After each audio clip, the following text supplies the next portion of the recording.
بسم الله الرحمن الرحيم إذا جاء نصر الله والفتح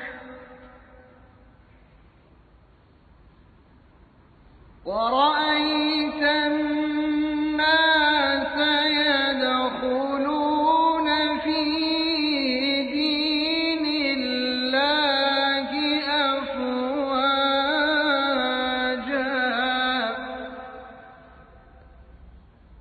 فسبح بحمد ربك واستغفره إنه كان توابا. صدق الله العظيم.